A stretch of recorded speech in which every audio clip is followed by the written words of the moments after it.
করার জন্য ইন্তেজামিয়া কমিটির পক্ষ থেকে সবিনয় অনুরোধ জানাচ্ছি। ওয়া রাহমাতুল্লাহি ওয়া বারাকাতুহু। আলোচনার শুরুতেই জানতে চাই, আমরা যারা আল্লাহ এবং তার রাসূলকে খুশি করার জন্য আসছি, সকলেই মেহেরবানি করে একটু সামনে চলে আসি। মাঝে মধ্যে ফাঁকা জায়গা আছে, মেহেরবানি করে ওই পিছনে যারা আছেন একটু সামনে আসেন। সকলে একটু সামনে আসেন। ঢাকা থেকে মেহমান আসতেছেন কিছুক্ষণের ভিতরেই। যদি এইভাবে এলোমেলো দেখেন তাহলে তো ঢাকার মেহমানের সম্মান রক্ষা হবে না। সকলেই একটু মেহেরবানি করে সামনে আসেন। মাশাআল্লাহ, একটু নাড়াচাড়া দেন, সকলে একটু নাড়াচাড়া দেন। আল্লাহ তাআলা আপনাদের এই উঠা বসাকে কবুল করুন। সকলে বলে আমিন। ইন্নাল হামদালিল্লাহি জামিআ والصلاة والسلام على من لا نبي بعده أما بعد فيا أيها الحاضرون رحمنا ورحمكم الله، فقد قال الله تبارك وتعالى في كلامه المجيد وفي فرقانه الحميد: أعوذ بالله من الشيطان الرجيم، بسم الله الرحمن الرحيم. ولنبلونكم بشيء من الخوف والجوع ونقص من الأموال والأنفس والثمرات وبشر الصابرين. بارك الله لنا ولكم في القرآن العظيم، ونفعنا وإياكم بالآيات والذكر الحكيم. شكري محبة درود الشريف صلى الله على سيدنا ومولانا محمد وعلى آله وأصحابه وسلم.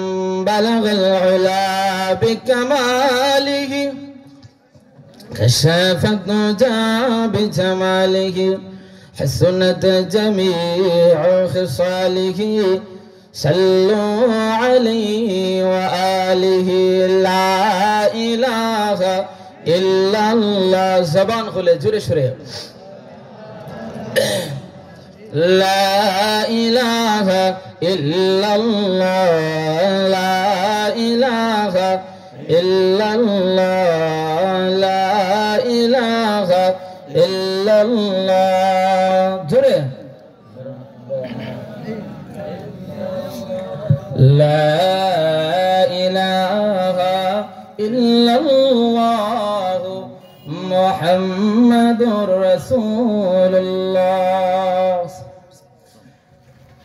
उल्फत में तेरे वयसन दंदान को तूरा, बो बकर उमर नक्श कदम तेरा न चूरा, बो बकर उमर नक्श कदम तेरा न चूरा.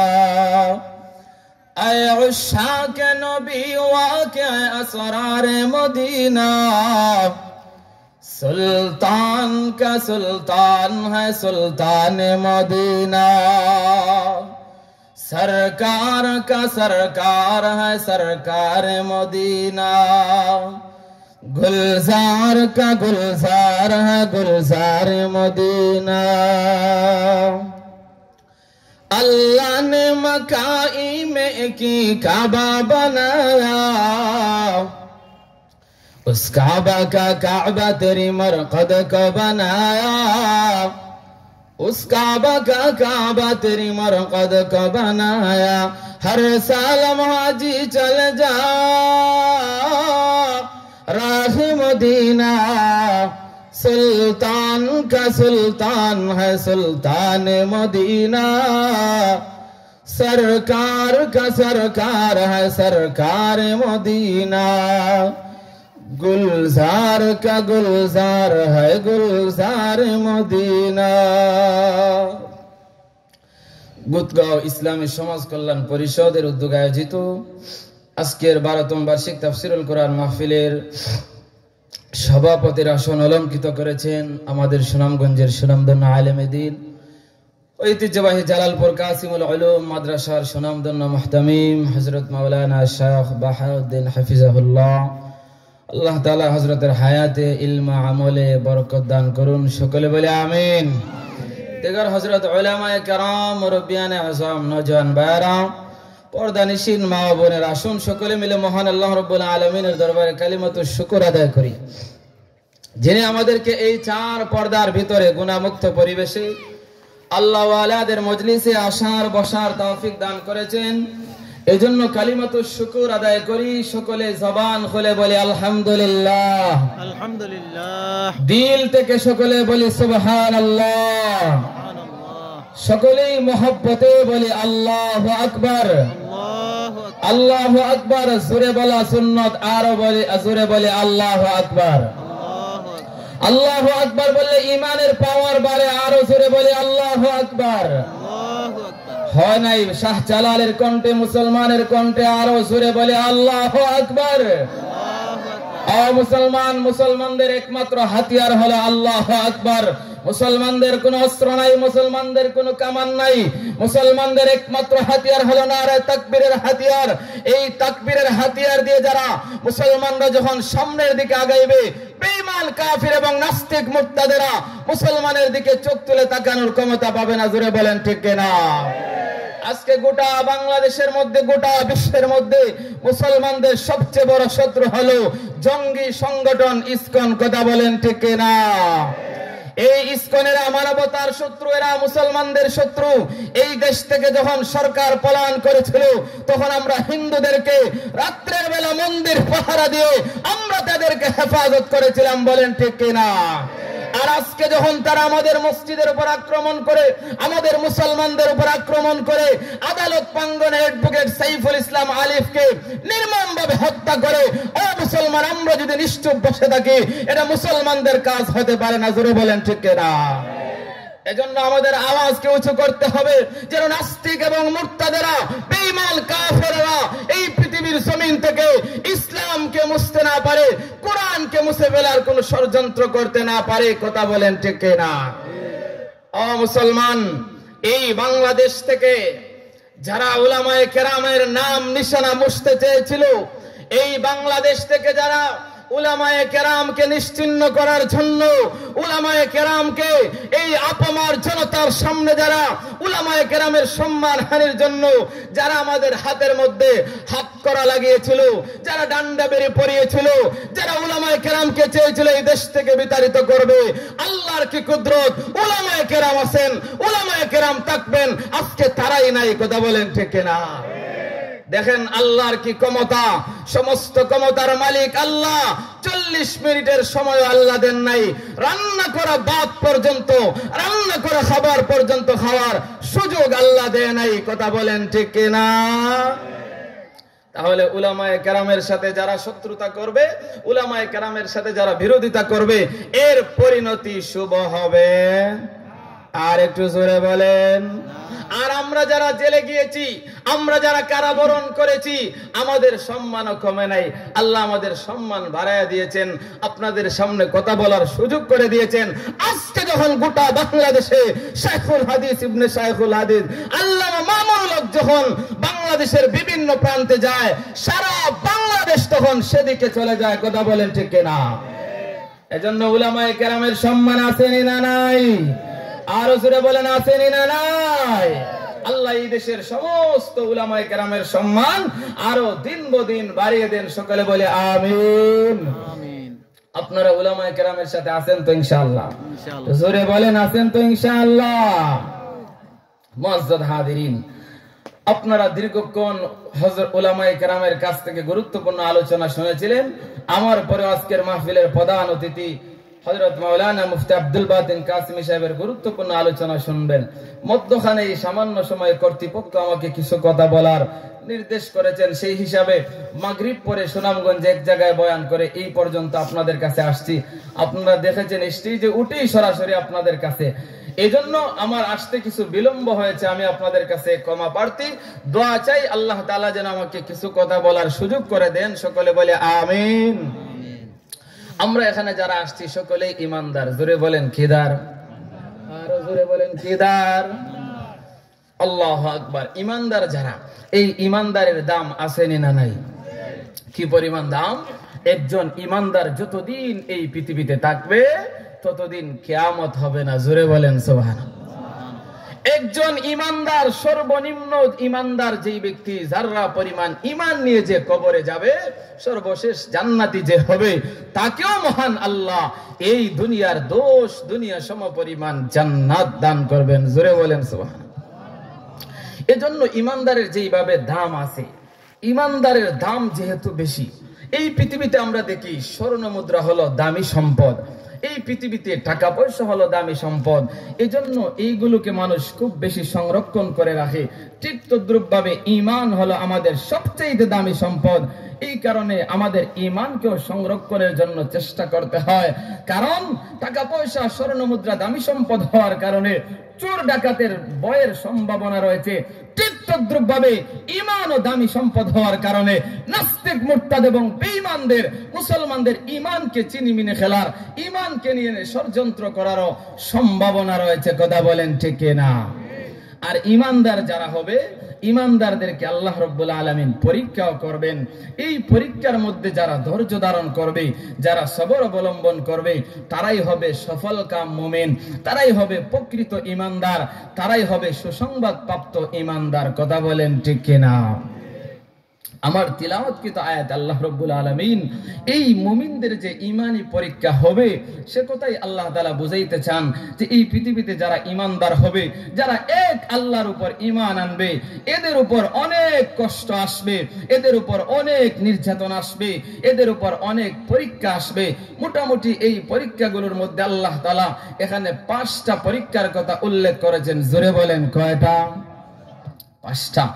এই পৃথিবীতে আমরা দেখি যখন স্কুল কলেজ মাদ্রাসায় পরীক্ষা হয় তখন পরীক্ষার ঘোষণা দেওয়া হয়, পরীক্ষার সাবজেক্ট নির্ধারণ করে দেওয়া হয়। আল্লাহ তাআলা কোরআনের মধ্যে ঘোষণা দিলেন যে পরীক্ষা হবে, আবার কোন কোন সাবজেক্টে পরীক্ষা হবে সেটারও আল্লাহ তাআলা ঘোষণা দিয়ে আল্লাহ তাআলা বলেন وَلَنَبْلُوَنَّكُمْ بِشَيْءٍ مِّنَ الْخَوْفِ وَالْجُوعِ وَنَقْصٍ مِّنَ الْأَمْوَالِ وَالْأَنفُسِ وَالثَّمَرَاتِ وَبَشِّرِ الصَّابِرِينَ الَّذِينَ إِذَا أَصَابَتْهُم مُّصِيبَةٌ قَالُوا إِنَّا لِلَّهِ وَإِنَّا إِلَيْهِ راجعون। আল্লাহ রাব্বুল আলামিন বলেন ওয়ালানাবলুওয়ান্নাকুম বিশাইইম মিনাল খাউফ, আর নিশ্চয় আমি আল্লাহ তোমাদেরকে পরীক্ষা করব কখনো ভয়ের মাধ্যমে, কখনো আমি আল্লাহ তোমাদেরকে পরীক্ষা করব ক্ষুধার্ত রাখার মাধ্যমে, কখনো আমি আল্লাহ তোমাদেরকে পরীক্ষা করব জানের বিনিময়ে, কখনো আমি আল্লাহ তোমাদেরকে পরীক্ষা করব ফসল নষ্ট করার বিনিময়ে। আল্লাহ রাব্বুল আলামিন এই আয়াতের মধ্যে পরীক্ষার ঘোষণা দিলেন, পরীক্ষার সাবজেক্ট নির্ধারণ করে দিলেন। এই 5টা বিষয়ের আল্লাহ পরীক্ষা নেবেন।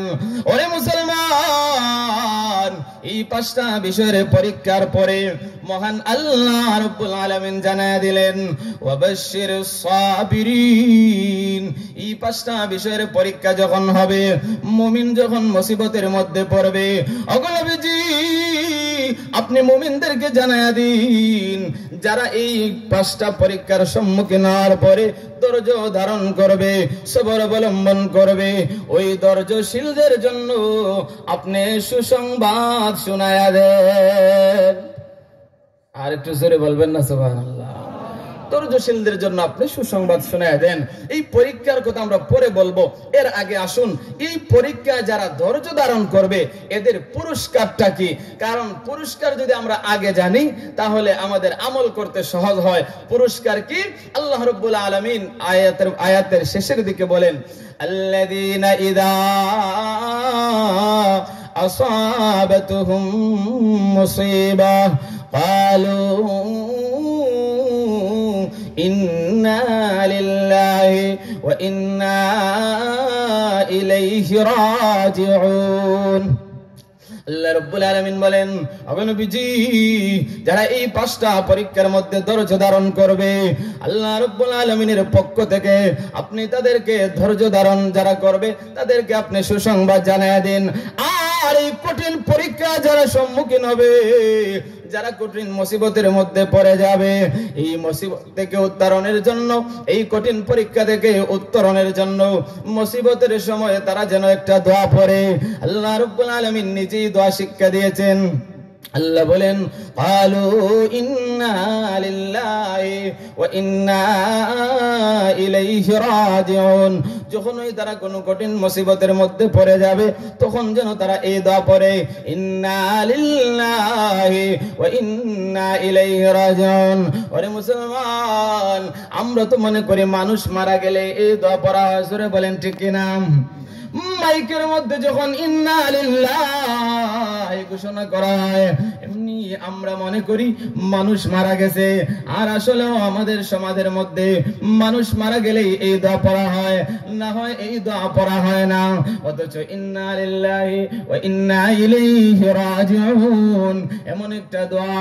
আল্লাহর নবী বলেন, কারো যদি কোনো জিনিস হারিয়ে যায়, কারো যদি কোনো জিনিস নিখোঁজ হয়ে যায়, কোনো পশু পাখি, কোনো গরু বাছুর, কোনো ছাগল, উট, বড়া, বেড়া, মহিষ অথবা টাকা পয়সা, স্বর্ণ মুদ্রা, কোনো কিছু যদি আপনার হারিয়ে যায়, ওই হারানো সম্পদকে সন্ধানের জন্য আপনি যদি ইন্না লিল্লাহি ওয়া ইন্না ইলাইহি রাজিউন এই দোয়া পরে যদি আপনি খুঁজতে থাকেন, আল্লাহর নবী বলেন, মহান আল্লাহ এই হারানো জিনিসের সন্ধান মিলিয়ে দিবেন।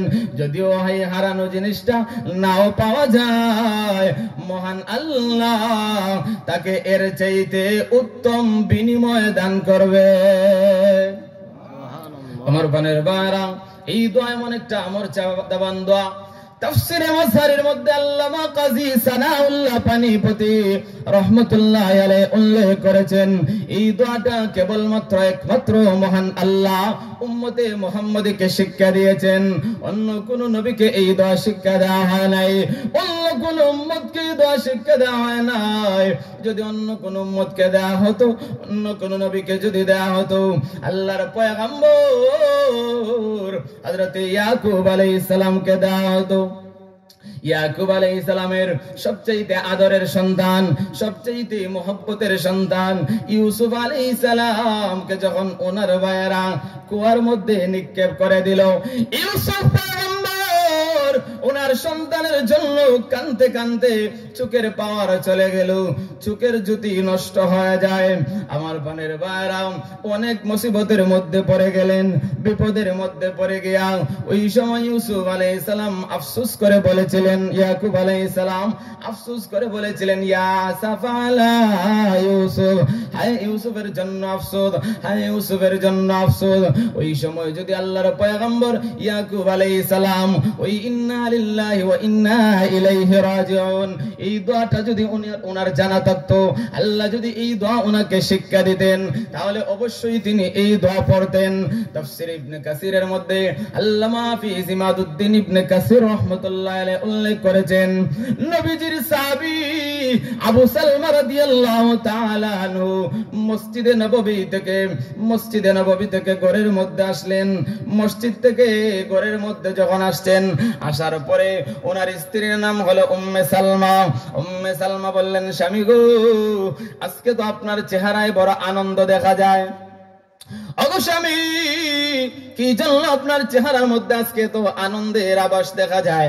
এমনি আবু সালমা বললেন, স্ত্রী গো, আজকে বিশ্ব নবীজি এমন একটা দোয়া শিক্ষা দিয়েছেন, এমন একটা গুরুত্বপূর্ণ মর্যাদাবান দোয়া শিক্ষা দিয়েছেন, এই দোয়া যদি কেউ পড়তে পারে মহান আল্লাহ যত বড়ই বিপদ হোক না কেন, যত বড়ই কঠিন মুসিবত হোক না কেন, মহান আল্লাহ এই মুসিবত থেকে উদ্ধার করবেন। জোরে বলেন সুবহানাল্লাহ। আবু সালমা রাদিয়াল্লাহু তাআলা আনহু ওই দোয়াটা পড়ে নিলেন, ইন্না লিল্লাহি ওয়া ইন্না ইলাইহি রাজিউন, আল্লাহুম্মা আজিরনি ফি মুসিবাতি ওয়া খলুফ লি খায়রাম মিনহা। এই দোয়াটা যখন পড়ে নিলেন, উম্মে সালমা বলেন আমি ওই দোয়াটা মুখস্থ করে নিলাম। এই দোয়া মুখস্থ করার পরে কিছুদিন পরেই আমার স্বামী আবু সালমা মারা গেলেন। আমার স্বামী আবু সালমা আমার এত মহব্বতের ছিলেন, এই দুনিয়াতে আমার স্বামী আবু সালমা আমার সবচেয়ে প্রিয় ছিলেন।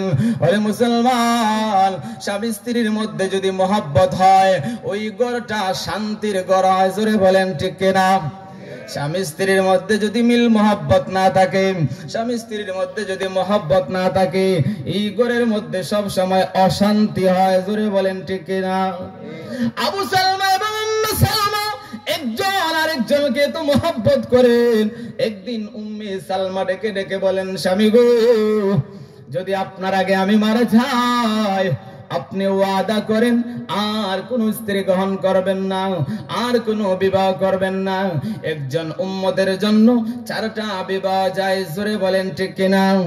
আল্লাহ বলেন, ফানকিহু মা তাবা লাকুম মিনান নিসাই মাসনা মাসনা ওয়া সুলাসা ওয়া রুবা। আল্লাহর কোরআনের বিধান হলো একজন পুরুষ 4টা বিবাহ পর্যন্ত করতে পারে। জোরে বলেন কয়টা?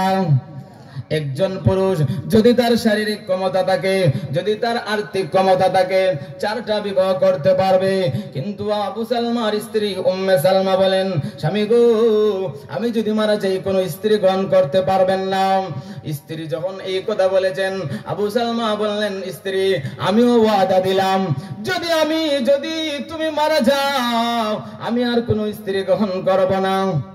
তবে আমার স্ত্রী শুনো, যদি আমি আবু সালমা তোমার আগে মারা যাই আমি তোমাকে অনুমতি দিয়ে দিলাম, আমার চাইতে উত্তম স্বামী যদি তুমি পাও তাহলে আমার চাইতে উত্তম স্বামীর কাছে বিবাহ বসতে আমার পক্ষ থেকে কোনো অসুবিধা নাই, আমি অনুমতি দিয়ে দিলাম। এমন মহব্বত ছিল।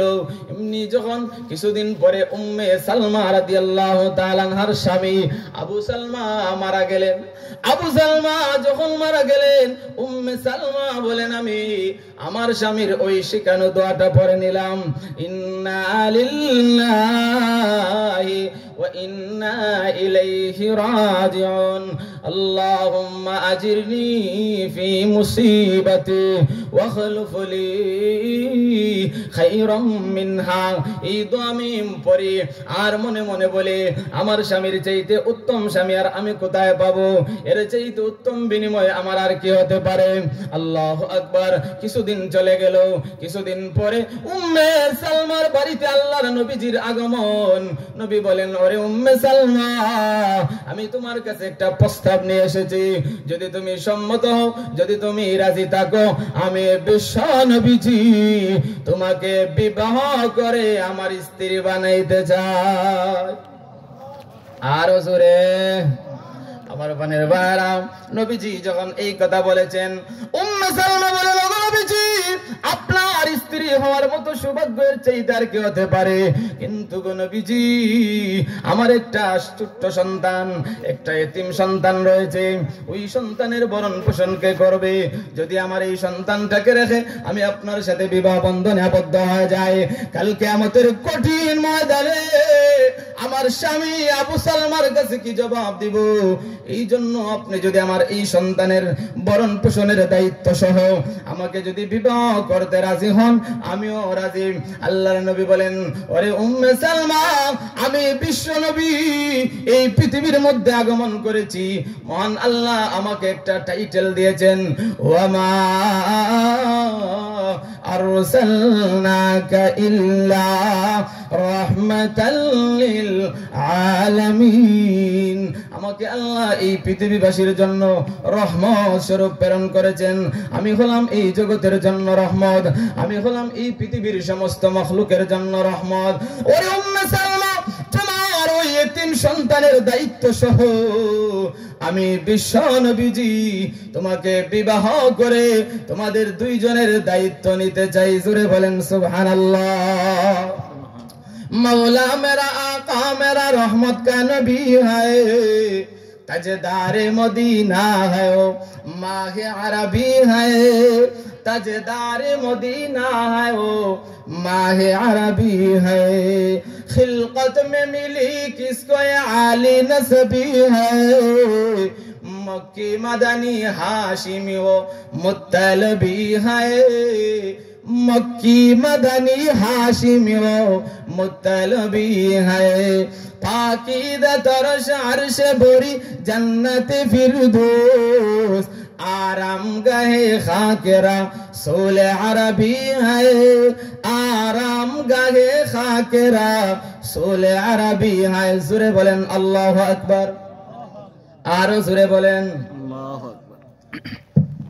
আমার বোনের ভাইরা, এই যে উম্মে সালমা রাদিয়াল্লাহু তাআলা আনহা মুসিবতের সময় এই দরবারে ধৈর্য ধারণ করেছেন মহান আল্লাহ আবু সালমার চাইতে উত্তম স্বামী নয়, গোটা জগতের উত্তম স্বামী বিশ্ব নবীজির স্ত্রী বানায়া দিয়েছে। তাহলে এই দোয়ার দাম আসেনি না নাই?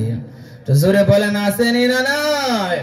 আমাদের সমাজে তো কোনো কিছু হারাইলে ইমাম সাহেব মসজিদ সাহেব মসজিদে একটা এলান দেন। এই এলানের মাসালা এখানে আমি বলবো না, তবে আপনি এলান না দেওয়ার আগে, এলান না দিয়ে আপনি আগে এই দোয়ার উপর আমল করেন, এরপরে আপনি অন্য পথ অবলম্বন করেন, ইনশাআল্লাহ আল্লাহ তাআলা আপনার এটার সন্ধান যদি মিলাইয়া নাও দেন, সন্ধান যদি নাও পান, পরবর্তীতে আল্লাহ এর চাইতে উত্তম বিনিময় দান করবেন। জোরে বলেন সুবহানাল্লাহ। সুবহানাল্লাহ। আমার পানের ভাইরা, তাহলে এই আয়াতের মধ্যে আল্লাহ তাআলা দোয়া শিক্ষা দিয়েছেন। ধরেন আপনি এমপি সাহেবের কাছে কোনো কিছুর আবদার করবেন, মন্ত্রী সাহেবের কাছে কোনো কিছুর আবদার করবেন, তো এমপি সাহেব যদি বলে এমন এমন ভাবে আপনি দরখাস্ত করেন, তো এই দরখাস্তটা যে মঞ্জুর হবে এর মধ্যে কোনো সন্দেহ নাই, কারণ এমপি সাহেব নিজে বলেছেন এমন ভাবে দরখাস্ত করেন। ঠিক তদ্রুপ ভাবে এই পৃথিবীর সারা বিশ্বের প্রতিপালক রব্বুল আলামিন নিজে আমাদেরকে যে দোয়া শিক্ষা দিয়েছেন, আল্লাহ বলেছেন তোমরা এই দোয়া পড়ো, এই দোয়া পড়লে মুসিবত দূর হবে। তো এই দোয়া আল্লাহর দেওয়া শিখানো দোয়া, এই দোয়া যদি কেউ পড়ে অবশ্যই ইখলাসের সাথে আল্লাহ তাআলার উপর ভরসা রেখে এই দোয়ার উপর যদি কেউ আমল করে, অবশ্যই আল্লাহ তাআলা তাকে মুসিবত থেকে উদ্ধার করবেন। জোরে বলেন ঠিক কিনা? কিন্তু শর্ত হলো আমাদেরকে ভরসা রাখতে হবে আল্লাহর উপর। জোরে বলেন কার উপর? আল্লাহর উপর। হাসবুনাল্লাহু নি'মাল ওয়াকিল, নি'মাল মাওলা ওয়া নি'মান নাসির। মুসলমানদের ভরসা হবে কার উপর? আর জোরে বলেন কার উপর? ওরে মুসলমান, লক্ষ্য করে দেখুন, ইউসুফ আলাইহিস সালামকে জুলাইখা যখন ৭টা দরজার ভিতরে তালাবদ্ধ অবস্থায় জুলাইখা যখন ইউসুফ পয়গম্বরকে ঢুকাইয়া বলল, আরে ইউসুফ, আমার মনের বাসনা পূরণ করতে হবে। ইউসুফ আলাইহিস সালাম বলেছিলেন, আমি আল্লাহকে ভয় করি, আল্লাহ আমাকে দেখতেছেন। ইউসুফ আলাইহিস সালাম ওই সময় লক্ষ্য করলেন ঘরের কর্নারে ওয়ালের মধ্যে, দেওয়ালের মধ্যে কাপড় দ্বারা কি যেন একটা ঢাকা। ইউসুফ পয়গম্বর জিজ্ঞাসা করলেন, ওরে জুলাইখা, ওই দেওয়ালের মধ্যে এটা কি কাপড় দিয়ে ঢেকে রেখেছো?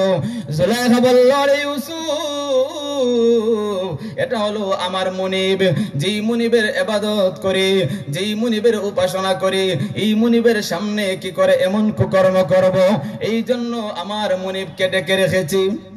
ইউসুফ আলাইহিস সালাম বললেন, ওরে জুলাইখা, তোমার মুনিবকে পর্দা দিয়ে ঢেকে রাখা যায়, তোমার মুনিবকে কাপড় দিয়ে ঢেকে রাখা যায়, কিন্তু আমি ইউসুফ এমন একজন আল্লাহর ইবাদত করি, আমি ইউসুফ এমন একজন মুনিবের ইবাদত করি, এমন মুনিবের গোলামি করি, যেই মুনিবকে পর্দা দিয়ে ঢেকে রাখা যায় না। ঠিক কিনা?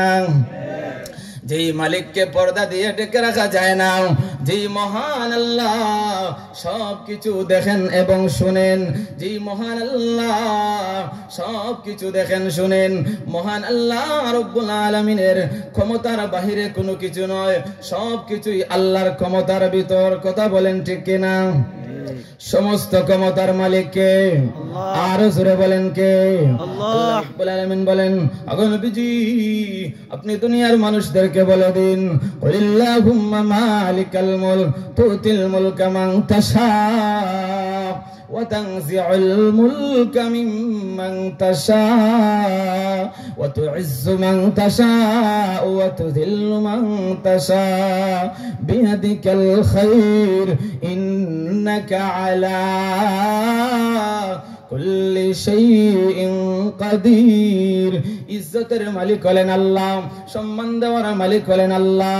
ওরে মুসলমান, আল্লাহ যাকে ইচ্ছা করে আল্লাহ সম্মানের আসনে বসায়, আবার আল্লাহ যাকে ইচ্ছা করে বেইজ্জতি করে সম্মানের আসন থেকে নামায়। ঠিক কিনা? এজন্য কেউ যদি ক্ষমতা পেয়ে মহান আল্লাহকে বলে যায়, আল্লাহর বিরুদ্ধাচরণ করে, বিশ্ব নবীর বিরুদ্ধাচরণ করে, জেনে রাখো এই ক্ষমতা বেশি দিন থাকবে না। কারণ এই ক্ষমতার মালিক হলেন কে? আমার বানের ভাইরা, এই জন্য সর্বক্ষমতার মালিক হলেন আল্লাহ। আল্লাহর উপর কারো ক্ষমতা চলবে না। এই পৃথিবীর সবচেয়ে পরাশক্তি ছিল ফেরাউন, যে নিজেকে রব বলে দাবি করেছিল, আনা রাব্বুকুমুল আলা বলেছিল, সেই ফেরাউন থাকতে পারে নাই। এই পৃথিবীর পরাশক্তি ছিল নমরুদ, নমরুদের রাজত্ব তাকে নাই। এই পৃথিবীর সবচেয়ে ধনী ব্যক্তি ছিল কারুন, কারুনের সেই সম্পদ তাকে নাই। অতএব এই পৃথিবীর জমিনে যারাই ক্ষমতাশালী হবে, যারাই অর্থকরের মালিক হবে, এটা ভুলে গেলে হবে না যে সকল ক্ষমতার মালিক আল্লাহ। আল্লাহ চাইলে মুহূর্তের মধ্যে সেই ক্ষমতাকে তছনছ করে দিতে পারেন। ঠিক কিনা? এজন্য সকল ক্ষমতার মালিক হলেন আল্লাহ। আল্লাহর ক্ষমতার উপর ভরসা রাখতে হবে। আমার বানের ভাইরা, ইউসুফ আলাইহিস সালাম বললেন আমি এটা পারবো না। আল্লাহর উপর ভরসা করে দরজার দিকে দৌড় দিলেন। দৌড় দিতে দেরি হয়েছে, একটা একটা করে সবগুলো দরজা খুলতে দেরি হয় নাই। জোরে বলেন সুবহানাল্লাহ। والذين جاهدوا فينا لنهدينهم سبلنا। যে ব্যক্তি মহান আল্লাহ রাব্বুল আলামিনের দিকে দাবিত হবে, আল্লাহর উপর ভরসা করে যারা সামনের দিকে আগাইবে, মহান আল্লাহ তার জন্য রাস্তাকে সহজ করে দিবেন। জোরে বলেন সুবহানাল্লাহ। আমার পানির ভাইরা, এই জন্য মহান আল্লাহ রাব্বুল আলামিন মুমিনদের পরীক্ষা নেবেন। আয়াতের মধ্যে আল্লাহ বলেন, কখনো ভয়ের মাধ্যমে, কখনো ক্ষুধার্ত রাখার মাধ্যমে, কখনো জানের বিনিময়ে, কখনো মালের বিনিময়ে আমি আল্লাহ তোমাদেরকে পরীক্ষা নেব। ওই পরীক্ষার মধ্যে যদি তোমরা ধৈর্য ধারণ করো, তাহলে ধৈর্য ধারণকারীর সাথে আছেন কে? আরো জোরে। সবরকারীদের সাথে আল্লাহ আছেন। আল্লাহ বলেন, ইন্নাল্লাহা মা'আস সাবিরিন। আল্লাহ সবরকারীদের সাথে আছেন। ওরে মুসলমান, সবর এমন একটা গুণ, ধৈর্য এমন একটা গুণ। স্বয়ং আল্লাহর নবী আল্লাহর কাছে সবরের জন্য দোয়া করতেন, সবরকারী বান্দা হওয়ার জন্য দোয়া করতেন। আল্লাহুম্মা জাআলনি সাবুরা وجعلني شكورا وجعلني في عيني صغيرا وفي أعين الناس كبيرا। আল্লাহর নবী দোয়া করতেন, প্রভু আমাকে সবরকারী বানাও, আমাকে শুকরগুজার বানাও, আমাকে আমার চোখে ছোট বানাও, মানুষের চোখে বড় বানাও। আরে মুসলমান, নিজেকে বড় বললে বড় হওয়া যায় না। কথা বলেন ঠিক কিনা? মানুষ যদি আপনাকে বড় বলে, তাহলেই বোঝা গেল আপনি বড়। আর যদি আপনি নিজে বলেন আমি বড়, আমার চাইতে আর কে আছে, তাহলে আসলে আপনি বড় না। কথা বলেন ঠিক কিনা?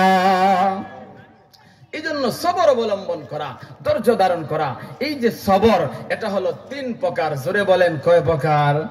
এক নাম্বার হলো আসসাবরু আলা তাআ, ইবাদতের ক্ষেত্রে সবর অবলম্বন করা, এটাকে আসসাবরু আলাল ইবাদত বলা হয়।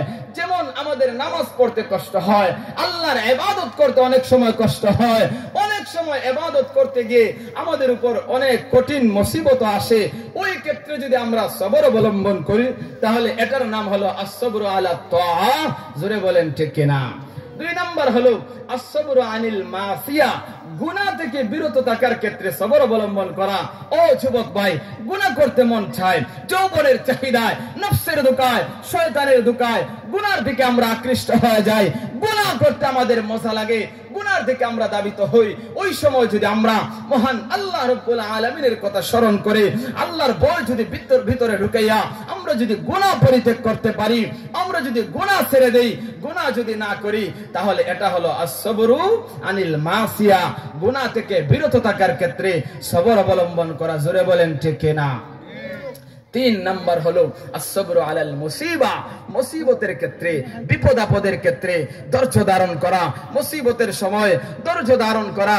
ও মুসলমান, ইমানদার হওয়ার কারণে, ঈমান আনার কারণে আমাদের উপর যখন মুসিবত আসবে, নির্যাতন যখন আসবে, এই সময় আমাদেরকে নির্যাতনের মুখে নিস্তেমরার নির্যাতন যখন চলবে, তখন ঈমানকে বিক্রি করা যাবে না।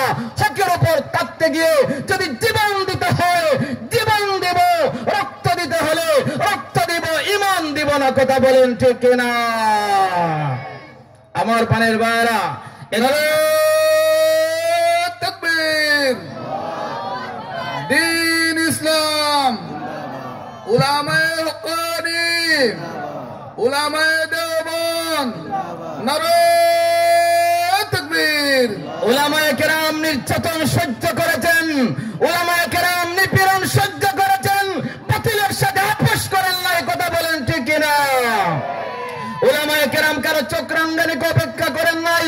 উলামায়ে কেরাম হকের উপর ছিলেন, হকের উপর আছেন, হকের উপর থাকবেন।